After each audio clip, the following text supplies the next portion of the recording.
Glorious. Glory lasts forever! What's up guys, welcome back for some Glorious Smite. Today we're starting the God Builder series for Season 3. We're going to go through each and every class. Today we're doing Warriors, as you can see.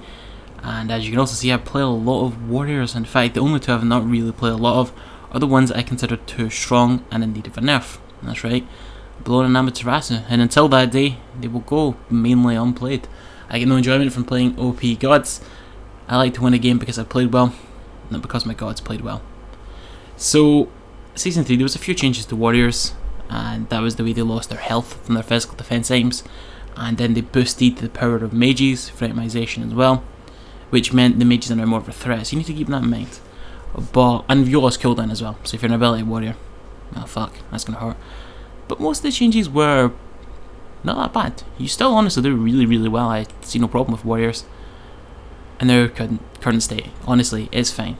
So what we're going to do is sort of a build guide. Now, we'll do AA Warriors as well, and we'll do Ability Warrior. So Ability Warrior would be your tier, your Wukong,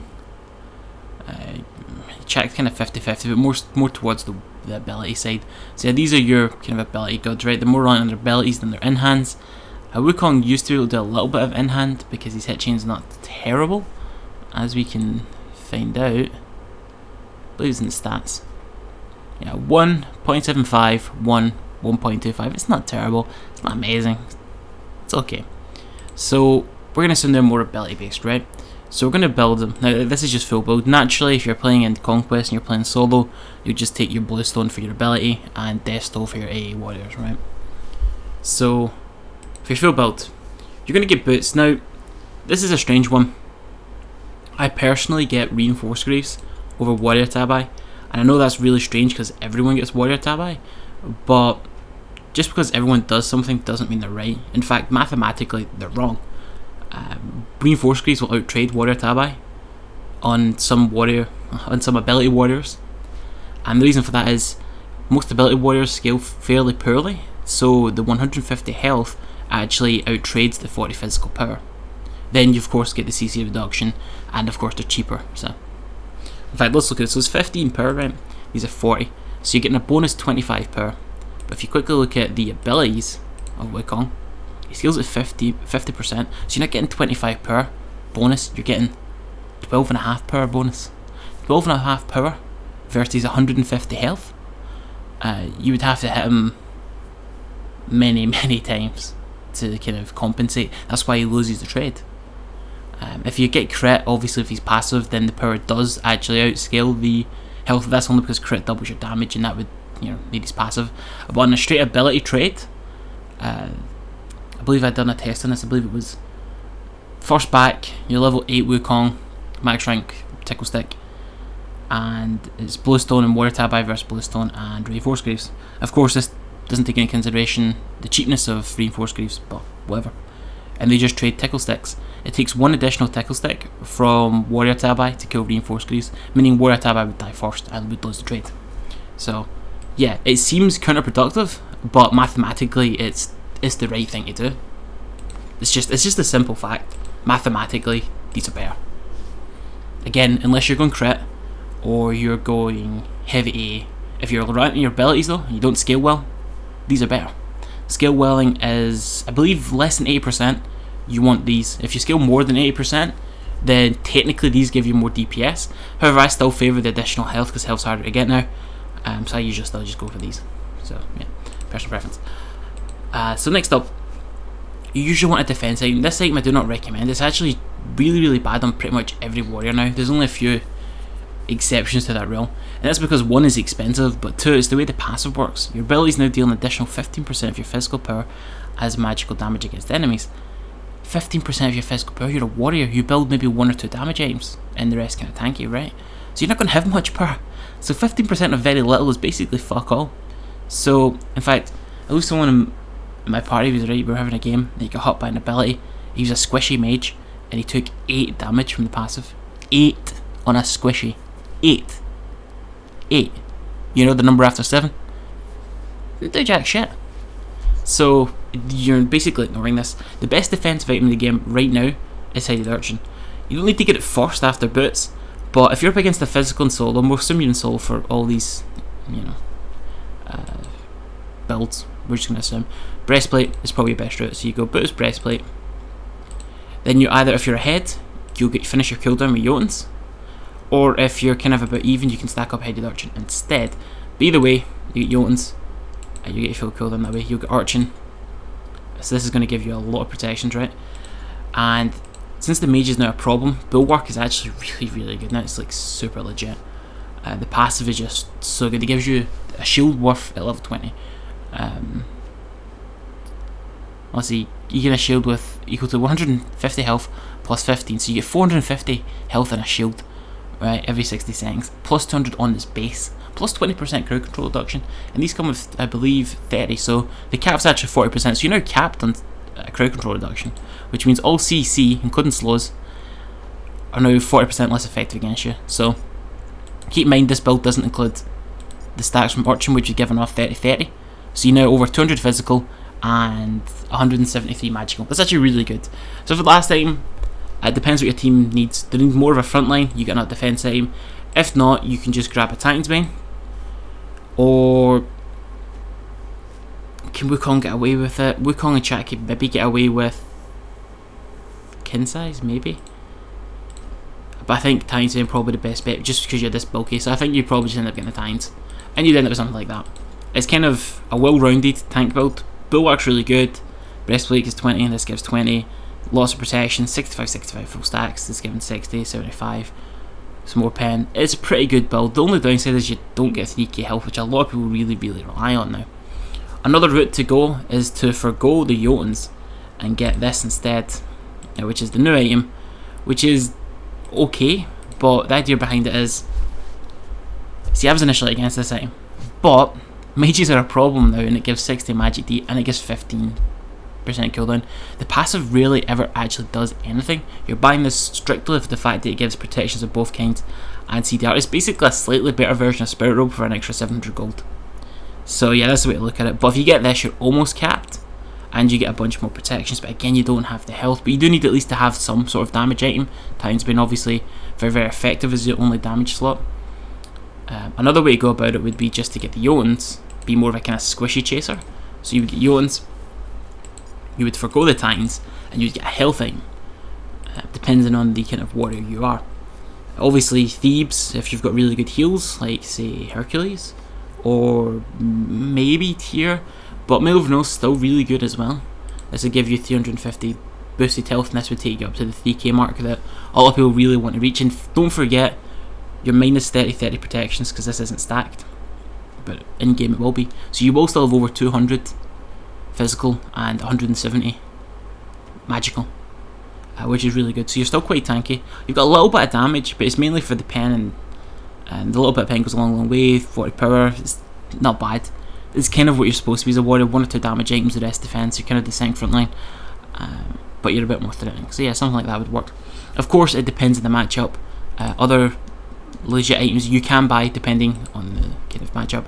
If there's a lot of physical gods, you get spectral armor, like double ADC or double powerful in hand, spectral armor, right? If there's a lot of mage problems and you really need to get a magic defense item, unless you heal, you're not getting this. If you heal, you can maybe get Genji's Guard, but if you're not a healer, then Runic Shield's still really good. The aura's really nice. It helps against physicals because it reduces their AA speed, and it helps against magicals because it reduces their power and gives protections, which is, reducing power is always better than just protections, so reducing power is always nice. So these are also viable depending on the matchup, but it's always going to change from matchup to matchup. I can't do a build for every possible scenario, just take on. So they're really good as well.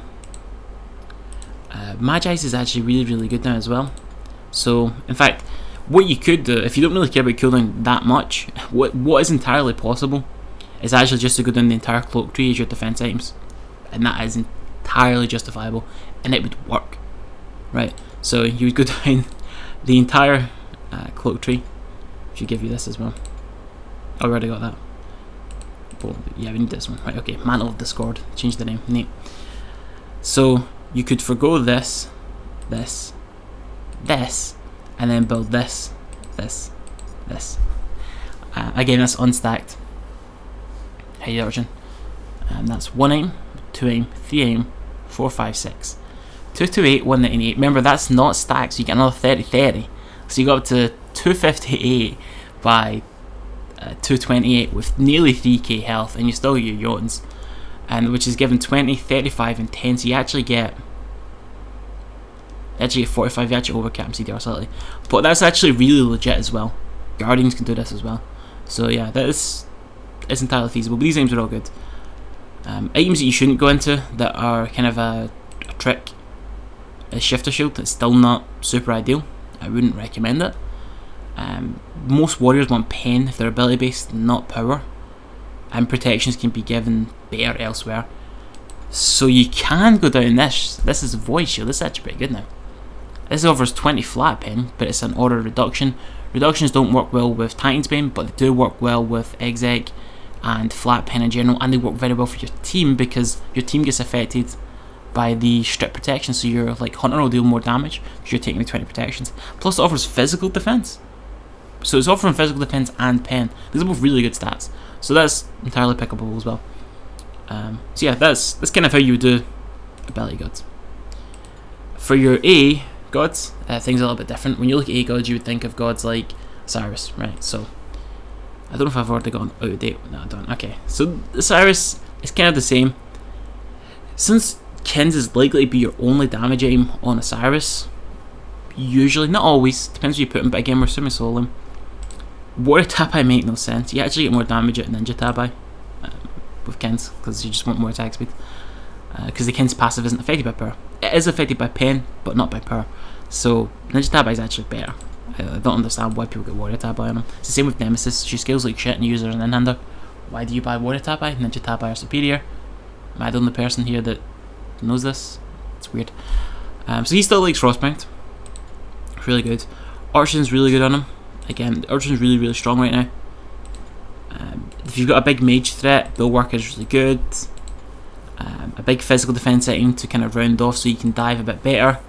It doesn't have to be Midgardian because it did lose protections, which makes it kind of less than ideal. It could be Breastplate. I don't think he really needs cooldown, so it's not something you have to go into. So yeah, you don't really need that. You could go into one of the cloaks or the Magi's or the Spirit Rope. Again, this is really, really good because it's health and protections, which is what you want. You know, that's the dream.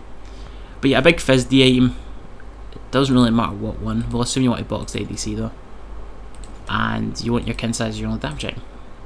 Technically, you Frostbound as well, but that's just for the glue, the stick. So if you build it, you get also close to 3k, which is like the dream number that you still want. And you've got over 200 Fizz D, again Urchin's unstacked, and you've got 170 Magic D, so you're really, really tanky. You've got your kin size, you've got your Frostbound to stay close to the enemies, and you've got Ninja Tabai. It's a really good build, and something like that would work well. Other items that work well on him, of course, Ichiville, it helps you box as well, which is really, really nice. If you're going more damage, you also have access to Stonecutter, which is a fantastic new item, and one we'll be seeing a lot of, absolutely no doubt. Melee basic attacks decrease enemy physical protections by 10, and increase your physical protections by 10 for 3 settings, max 3 stacks, which means you strip 30 protections, gain 30 protections for a 60 swing, you have 10 movement speed, you get 50 power. It's a good item. So if you want more damage, these are kind of your choices, because you're kind of an bulky AA god. But this item still helps you box, which makes it still decent, so you can still get it, because of the passive triggers, it's really good. But that's about it really. Exec's not terrible, but I think Kins is just better than it. So yeah, you'll be looking at these kind of items, and of course we've already went over the defensive items. The cloak tree is really good. You can still get breastplate. I mean, cooldown is always good. It's just I feel you would want this on him. They buffed the mean up to 90 Fizz D. You've got options here, people. So yeah, that's how you can know how to do that. And of course that kind of build would work similar to the Blona build. Amaterasu can work the same. I think she's better as a jungler rather than a soloist, because I've fucked her numerous times in solo. It was Guan Yu against a Masters level player on Amaterasu. Guan Yu fucked her, she was 0-3 minutes in. Fucked her as a mana. Like, she just doesn't win solo lane very easily. I don't think she's that good in solo. But I think she's really good in jungle, because her ult's really good and she's stupidly fast. Her bonus order's ridiculous. She's got heal, she's got everything you need or would want in a god, but I think she's more of a jungler. She kind of reminds me of Nemesis back when she was a warrior. So the kind of other standouts, I guess, for mana, I've got a kind of build I like on him. It went like this. I like the health, I've already explained that. I believe it was Urchin. I believe it was... No, I didn't go Frostbite, I went Fatalis. I went Stonecutter. Stonecutter for his ult was really, really good. Remember, this gives bonus 10 movement speed, bonus 10 movement speed, so you get 20% bonus movement speed, which is really, really nice. I believe I like this on him for the cooldown. And I can't remember the last item. Can't remember it. But these are really good on him. This is basically so you get a lot of your ultimate. I think it was cooldown. What was it called? I feel like it was cooldown. It may have been Fizzy. I think I went into this for the cooldown. So it gives me 35% CDR, which is really nice. Decent protections.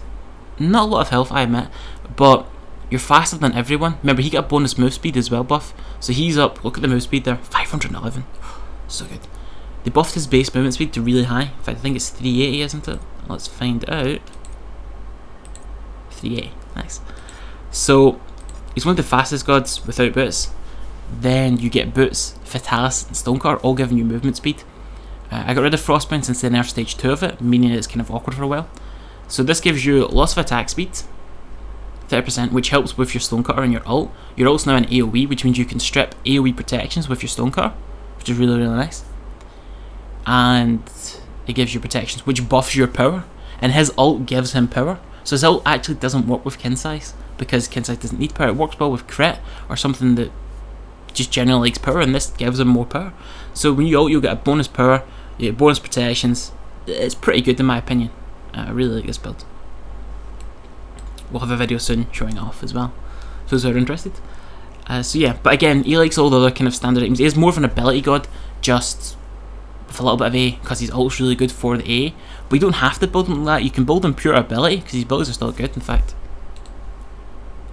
Let's see, abilities. 230 plus 6%.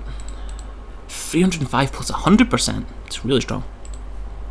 190 plus 40, but it's times 2, so it hits twice for 3A, which is really strong base, then plus 80%, plus it's slow. It is kind of hard to hit though, because it is really slow moving, but it's still really good. Then when you look at his ult, he gets bonus protections, 25 at max rank, physical power, 100, which is really good, and a big bonus to health regeneration, right? So it's super good. Super good. I think that's us. Like, you would build Odin similar to Wukong and Tyr. You would build Herrick similar to them as well. Cyrus and Bellona build similar. Like, one year's a little bit different. I usually like him a bit more tanky. Just because his hit chain is just fucking awful. I feel like you're all in under 3 in the ult, really.